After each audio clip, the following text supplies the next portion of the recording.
ہم کریں گے ہر مظلوم کی حمایت۔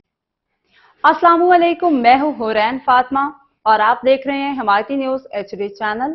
نظر ڈالتے ہیں آج کی اہم خبروں پر۔ اقوام متحدہ میں پاکستان کی کونسلر سائمہ سلیم نے بھارت کو دو ٹوک الفاظ میں کہا ہے کہ وہ ریاستی دہشت گردی بند کرے اور باامعنی مذاکرات کا آغاز کرے۔ سائمہ سلیم نے یہ بات سلامتی کونسل کے کھلے مباحثے کے دوران ہندوستان کے بیان پہ رد عمل میں کہی۔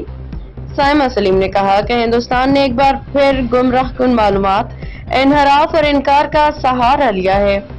بھارت کی جانب سے گول مول باتیں حقائق کو نہیں چھپا سکتی۔ سائمہ سلیم نے دو ٹوک انداز میں کہا کہ ہندوستان مقبوضہ جموں کشمیر میں شہری کو بے دریغ قتل اور زخمی کرتا ہے، پاکستان پہ بلا اشتعال حملے کر کے شہریوں کو نشانہ بناتا ہے۔ کینیڈا میں سکھ رہنما ہردیپ سنگھ نجر کے قتل اور امریکہ میں سکھ رہنما گرپتونت سنگھ کے قتل کی سازش کی جانب اشارہ کرتے ہوئے سائمہ سلیم نے سلامتی کونسل کو یاد دلایا کہ ہندوستان نہ صرف پاکستان بلکہ دنیا بھر میں دہشت گردی اور ٹارگٹ کلنگ کی سرپرستی کرتا ہے۔